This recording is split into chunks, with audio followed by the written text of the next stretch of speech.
चतुर हिरण और लालची भेड़िया। एक घना जंगल था। उस जंगल में एक बुद्धिमान हिरण रहती थी। वह बहुत ही होशियार थी, इसी कारण किसी भी जंगली जानवर के हाथ नहीं आती थी। एक दिन वह हिरण एक मैदान में घास खा रही थी, तो उसे एक भेड़िया देख लेता है। भेड़िया उसको पकड़ने के लिए चुपके से जा रहा था। तभी हिरण को पता चल जाता है, अरे यह तो भेड़िया है, यहाँ से भागना पड़ेगा। वह तुरंत वहाँ से भाग निकलता है। हिरण को देखने के बाद भेड़िए के मुंह में पानी आ गया था। भेड़िया के मन में एक ही बात थी, एक ना एक दिन इस हिरण को खाऊंगा, आज नहीं तो कल जरूर इसको पकड़ लूंगा। भेड़िया वहाँ से चला जाता है। दूसरे दिन इस मैदान के पास हिरण घास खा रही थी और भेड़िया भी वहाँ आ जाता है। तो भेड़िया चुपके से हिरण को पकड़ने के लिए जा रहा था। तभी हिरण का ध्यान भेड़िए के ऊपर आ जाता है। हिरण अपनी जान बचाकर वहाँ से भाग निकलती है। थोड़ी ही दूर जाकर हिरण सोचती है, इस भेड़िए का कुछ करना पड़ेगा, नहीं तो यह मुझे मार डालेगा। तभी हिरण सोचने लगती है और हिरण के दिमाग में एक उपाय आता है। अगर जंगल का राजा शेर सिंह जब सो रहा होगा तभी मैं इस भेड़िए को वहाँ ले जाऊंगी और शेर सिंह के पास जाकर छलांग मार के भाग जाऊंगी, तभी शेर सिंह उसे पकड़ लेगा। यह सोच के हिरण दोबारा दूसरे दिन इस मैदान के पास आकर घास खाती है। तभी लालची भेड़िया भी वहाँ आ जाता है। भेड़िया हिरण को पकड़ने के लिए उसके पास जा रहा था। तभी हिरण धीरे धीरे भागने लगी और भेड़िया उसका पीछा करने लगा। ऐसे करते करते वह शेर सिंह के गुफा के पास जा पहुँचे। तभी हिरण शेर को देख लेता है। शेर सो रहा था। तभी हिरण उसके पास जाकर छलांग मार के आगे निकल जाती है और चिल्लाने लगती है। तभी शेर सिंह उठ जाता है और भेड़िया उसके पास जा पहुंचता है। पहुंचने के बाद शेर सिंह भेड़िया को वहीं दबोच लेता है और हिरण वहां से भाग जाती है। कहानी अच्छी लगी हो तो चैनल को सब्सक्राइब एंड वीडियो को लाइक जरूर करना। वीडियो देखने के लिए धन्यवाद। मूर्ख हिरण और शेर। एक बार की बात है, एक जंगल में दो हिरण रहते थे। दोनों में बहुत ही अच्छी दोस्ती थी। दोनों साथ ही रहते थे, दोनों साथ में ही जंगल में रहते थे, तो एक दूसरे का साथ देते थे। किसी भी मुसीबत में पड़ते तो एक दूसरे का साथ देकर वह मुसीबत से निकलते थे।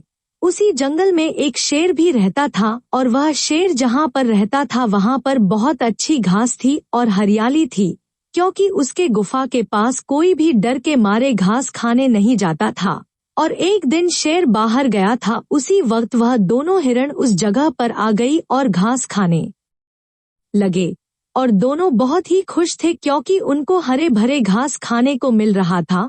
वह दोनों आराम से घास खाकर वहां से चले गए और थोड़ी देर में शेर वापस आकर देखा तो उसे मालूम चल गया कि जरूर हो न हो यहाँ से किसी ने घास खाई है। फिर उसने सोचा, चलो कल यहाँ छुपकर बैठूंगा, अगर कोई जानवर यहाँ पर घास खाने के लिए आया तो उसको पकड़ लूंगा।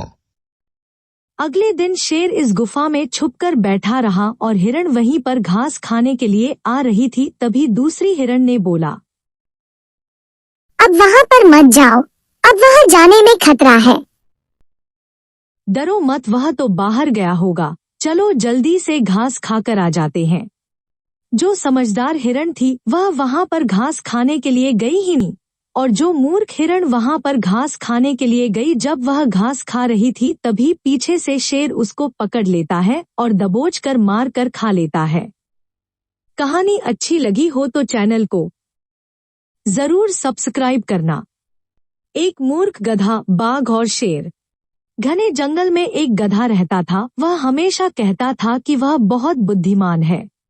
मैं इस जंगल का सबसे बुद्धिमान गधा हूँ। ही ही ही ही ही ही ही ही ही ही। उस जंगल में कोई भी जानवर गधे के साथ मुंह नहीं लग चाहता था, क्योंकि हर कोई जानता था कि वो मूर्ख गधा है। अरे भागो, वो गधा आ गया, अब वो अपने उटपटांग बातें करके हमारा सिर खाएगा।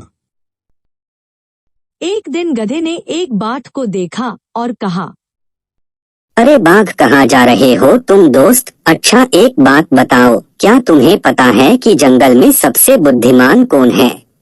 नहीं, मैं नहीं जानता। अरे मैं हूँ, जंगल में सबसे बुद्धिमान मैं ही हूँ। चलो मैं आपसे प्रश्न पूछता हूँ। गधे की बात पर बाघ सहमत हो गया और जवाब देने के लिए तैयार हो गया। ये बताओ बाघ, ये घास नीले रंग का क्यों है? गधे की बात सुनकर हैरान होकर बाघ ने कहा, ये घास नीली नहीं हरी होती है। तुम गलत बोल रहे हो, घास नीली होती है और तुम्हें मुझे बताना है कि ये घास नीली क्यों होती है। बाघ भी अपनी बात पर अड़ा हुआ था। दोनों के बीच बहस होने लगी। इसके बाद दोनों ने तय किया कि जंगल के राजा शेर के पास जाएंगे और उससे पूछेंगे कि घास का रंग कैसा होता है। बाघ और गधा दोनों ही शेर के सामने पहुंच गए। आज तुम दोनों यहाँ पर कैसे? आखिर क्या माजरा है? क्या हुआ बाघ, बताओ हमें। तभी गधा जोर जोर से चिल्लाते हुए बोला, महाराज, घास का रंग नीला होता है, लेकिन ये बाघ मान ही नहीं रहा, बहस करे जा रहा है। कृपया न्याय करे और झूठ बोलने पर इस बाघ को सजा दीजिए। शेर ने कहा कि गधा सही बोल रहा है, इसलिए बाघ को 1 साल की सजा दी जाती है। ये सुनकर बाघ और जंगल के सभी जानवर हैरान हो जाते हैं। बाघ तुरंत ही शेर के पास पहुंचा और बोला, महाराज, घास तो हरी होती है, इस बात पर मुझे 1 साल की सजा दे रहे हैं, आखिर क्यों? घास तो हरी ही होती है, ये बात मैं भी जानता हूँ और यहाँ मौजूद बाकी सब भी, लेकिन तुम्हें सजा इस बात की दी जा रही है कि तुम्हारे जैसा बहादुर, साहसी और समझदार प्राणी गधे जैसे मूर्ख प्राणी के साथ बहस कर रहा है। यह गलत बात है, इसी बात के लिए तुम्हें मैं सजा देता हूँ। बाघ को अपनी बेवकूफी और गलती समझ में आई। ध्यान रखो कि कभी किसी भी मूर्ख के साथ बहस नहीं करनी चाहिए। जो भी बुद्धिमान व्यक्ति किसी के साथ बहस नहीं करता, क्योंकि उससे उसी का नुकसान होता है। अगर हम परेशानियों से बचना चाहते हैं तो मूर्ख व्यक्ति से दूर ही रहना चाहिए और उसके साथ बहस करके गलती नहीं करनी चाहिए। गर्भवती हिरण का बच्चा और शेर का हमला। गहरे जंगल में गर्भवती हिरण अपने लिए घर की खोज कर रही थी। उसके बच्चे का जन्म होने वाला था। वह सुरक्षित स्थान ढूंढ रही थी। बस अब जल्दी से रहने का कोई ठिकाना मिल जाए ताकि मैं सुरक्षित होकर अपने बच्चे को जन्म दे सकूं। मेरे प्यारे बच्चे, डरना मत, और हाँ, अगर तुम्हें कोई खतरा महसूस हो तो हलचल कर देना। हिरण जंगल में इधर उधर ढूंढ रही थी कि तभी उस पर शेर का ध्यान जाता है। शेर धीरे धीरे हिरण के पास आने लगता है। उसके आंखों में खतरे की चमक दिखाई दे रही थी। तभी हिरण के पेट में जोर से हलचल शुरू हो जाती है। अरे अरे, क्या हुआ मेरे बच्चे? आसपास कोई खतरा देख लिया क्या तुमने? अरे पर यहाँ तो मुझे कोई नहीं दिखाई दे रहा। तुम घबराओ मत, शांत हो जाओ। हिरण आसपास अच्छे से देखती है तो उसे शेर दिखाई देता है। यह तो शेर है, इसीलिए तो मेरा बच्चा घबरा गया। कैसे भी करके इस शेर से जान बचानी होगी। हिरण थोड़ी दूर नजर डालती है तो उसे एक घनी घास की लंबी लंबी झाड़ियां दिखाई देती है। फिर क्या, हिरण पूरी ताकत से भागते हुए उस झाड़ियों में घुस जाती है। देखते ही देखते हिरण शेर की आंखों से ओझल हो जाती है। भाग कर कहाँ छुपोगी तुम हिरण? एक न एक दिन तुम मेरे हाथ लग ही जाएगी। फिर शेर वहां से चला जाता है। इधर हिरण आराम से झाड़ियों की दूसरी ओर निकलती है, जहां उसे एक गुफा दिखाई देती है जो तालाब किनारे थी। वहां का माहौल भी बहुत अच्छा था। देखा बच्चे, हम कितनी सुंदर जगह पर आ गए। अब यहीं पर तुम्हारा जन्म होगा। एक छोटे से गांव में एक चिड़िया अपने बच्चों के साथ रहती थी। वह हमेशा अपने बच्चों को दाना खिलाने के लिए खोजती रहती थी। एक दिन चिड़िया ने खाने के लिए दाना ढूंढा, लेकिन कहीं भी नहीं मिला। वह निराश हो गई, लेकिन फिर भी हार नहीं मानी। फिर उसने एक कछुआ को देखा जो पानी के पास बैठा था।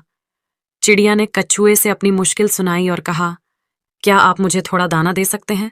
कछुआ ने मुस्कुराते हुए उसे दाना दिया। चिड़िया ने उसकी मदद के लिए उसे धन्यवाद कहा और अपने बच्चों के साथ दाना खिलाया। अगले दिन चिड़िया दाना की तलाश, लेकिन उसे वापस से दाना न मिला, तो इसलिए वो बाजार में गई। वह उसे कालू कौवा मिला। उसने उससे अंडा खरीदा और फिर वो अपने घर के लिए निकली। अचानक उसे रास्ते में एक चिड़िया दिखी जो बहुत भौंकी थी। चिड़िया को उस पर दया आ गई और उसने उसको एक अंडा दे दिया और फिर वो अपने घर के लिए निकली और घर पहुंचकर उसने ऑमलेट बनाया और अपने बच्चों को खिलाया। इस कहानी से हमें यह सीखने को मिलता है कि हमें हमेशा दूसरों की मदद करनी चाहिए और मुश्किल समय में साथ देना चाहिए। एक जंगल में बहुत ही सुंदर और बड़ा शेर रहता था। उसका नाम सिंहासन था। सिंहासन बहुत ही शक्तिशाली और विशाल था और उसका राजा तो सभी जंगली जानवर भी मानते थे। एक दिन जंगल में बहुत तेज हवा चल रही थी और बादल आसमान में घेर लिए थे। शेरों का सम्राट सिंहासन भी आसमान की ओर देख रहा था। उसने महसूस किया कि जल्दी ही बारिश होने वाली है। शेर ने अपनी रानी को बुलवाया और उसने अपने शानदार गुफा में जाकर बच्चों को सुरक्षित रखने के लिए आदेश दिए। उसने अपनी सेना को भी बताया कि वे जंगल में घूम घूम कर बारिश से बचने के लिए तैयार रहें। बारिश शुरू हो गई और जंगल में हरियाली बढ़ गई। बहुत ही अच्छी खुशबू भरी गंध छाई और जंगल का माहौल सुहावना हो गया। शेर ने अपने साथियों के साथ बारिश का आनंद लिया और उन्होंने देखा कि उनके जंगल में सभी जीवन धारा बह रही है। बारिश के बाद सिंहासन ने अपने राज्य को और भी सुंदर बनाने के लिए उद्यमशीलता से काम किया। उसका जंगल एक सुंदर, हरित और खुशहाल स्थान बन गया। इस कहानी से हमें यह सीखने को मिलता है कि सही समय पर सही निर्णय लेना और अपने परिस्थितियों के अनुसार उचित क्रियाएं करना हमेशा महत्वपूर्ण होता है। यह कहानी है जंगल की एक छोटी सी समुद्री बस्ती की, जहां एक ऊंट, एक खरगोश और एक शेर मिलकर अद्वितीय दोस्ती का अनुभव करते थे। एक दिन सभी तीनों मिलकर एक साथ समुद्र की ओर बढ़े। ऊंट नामक दोस्त को देखकर खरगोश ने पूछा, तुम हमेशा इतने सुस्त क्यों रहते हो ऊंट भैया? ऊंट मुस्कुराए और बोले, बिल्कुल खरगोश भैया, मैं तो सारा दिन आराम से बिताना पसंद करता हूं। खरगोश ने हंसते हुए कहा, लेकिन दोस्त, जीवन में कुछ करने के लिए हमें मेहनत भी करनी पड़ती है। तब एक बूंदराज शेर ने उनसे मिलकर कहा, तुम दोनों सही कह रहे हो, जीवन में मेहनत का महत्व है। फिर तीनों ने मिलकर एक योजना बनाई कि वे समुद्र के किनारे पर एक साथ खेती करेंगे। ऊंट ने अपनी मेहनत से बड़ी ऊंटों की जमीन को खेत में बदला, खरगोश ने छोटे पौधों को सुरक्षित रखा और शेर ने अपनी शक्ति का उपयोग करके बड़े पेड़ों को उगाने में मदद की। धीरे धीरे उनकी मेहनत फल देने लगी। समुद्र के किनारे पर एक हरित खेत बना जो सभी जीवों के लिए सुरक्षित और सुखद बन गया। तीनों दोस्त एक दूसरे के साथ हंसते खेलते और उनका दोस्ती भरा संबंध बन गया। इस कहानी से हमें यह सीखने को मिलता है कि मेहनत, साझेदारी और दोस्ती से ही हम अच्छा और समृद्धि भरा जीवन जी सकते हैं। जंगल के शेर राजा सिम्बा, उनकी उम्र बहुत हो गई थी। उसकी बुद्धि और शक्ति अब कमजोर हो रही थी। शेर राजा के प्रजा में चाह बढ़ने लगी कि अब एक नया राजा चाहिए जो उनकी रक्षा और नेतृत्व कर सके। एक दिन जंगल में 4 विचित्र सवाल उठे। ये सवाल इतने अद्भुत और रहस्यमय थे कि सभी जंगलवासियों को हैरानी हुई। पहला सवाल था, जंगल का असली राजा कौन है? दूसरा सवाल था, जंगल का सबसे शक्तिशाली कौन है? तीसरा सवाल था, कौन वह जानवर है जो सबसे अधिक बुद्धिमान है? और चौथा सवाल था, कौन वह है जो जंगल के प्राणियों की रक्षा कर सकता है? ये सवाल जंगल के सभी जानवरों को चिंतित कर दिया। वे सभी शेर राजा के पास गए और उनसे सवालों के बारे में पूछा। शेर राजा ने ध्यानपूर्वक सुना और फिर अपने युवा बच्चों को बुलाया। उन्होंने उनसे कहा, आज जंगल के लिए एक नया राजा चुनने का समय आ गया है। यह 4 सवाल हमें उस व्यक्ति को ढूंढने में मदद करेंगे जो सबसे उपयुक्त है। शेर राजा के बच्चों ने विचार किया और फिर सभी मिलकर उन्हें जवाब दिया। उन्होंने बताया कि जंगल का असली राजा उसी शेर राजा के पुत्र होगा जो सबसे शक्तिशाली हो, सबसे बुद्धिमान हो और जो जंगल की सभी जानवरों की रक्षा कर सके। शेर राजा ने अपने बच्चों को सुना और उन्हें सराहा। तुमने सही जवाब दिया है। अब तुम में से एक नया राजा बनेगा। इस तरह शेर राजा अपने पुत्र को नया राजा बनाने का निर्णय किया। उसके पुत्र ने अपनी जिम्मेदारी को स्वीकार किया और जंगल का नया राजा बनकर जंगल के लिए नेतृत्व किया। बहुत समय पहले के एक जंगल में एक बहादुर और शक्तिशाली शेर रहता था। इसका नाम सिम्बा था। सिम्बा जंगल का राजा था और उसका प्रभाव जंगल के सभी प्राणियों पर शानदार था। सिम्बा जंगल का सबसे बड़ा और सबसे शूरवीर जानवर था। उसकी माता ने उसे बचपन से ही शिक्षा दी कि वह जंगल का सच्चा राजा है और अपने जंगल की रक्षा करने का कर्तव्य है। एक दिन जंगल में एक बड़ा समस्या उत्पन्न हुई। एक दुष्ट शेर आया जंगल में और अन्य जानवरों को परेशान करने लगा। सिम्बा ने तुरंत उस दुष्ट शेर के सामने आकर खड़ा होने का निर्णय लिया। एक महायुद्ध के बाद सिम्बा ने उस दुष्ट शेर को हराया और जंगल को पुनः शांति मिली। सिम्बा ने दिखाया कि शांति और सद्गुण से भरी जीवन शैली ही वास्तविक राजा को बनाती है।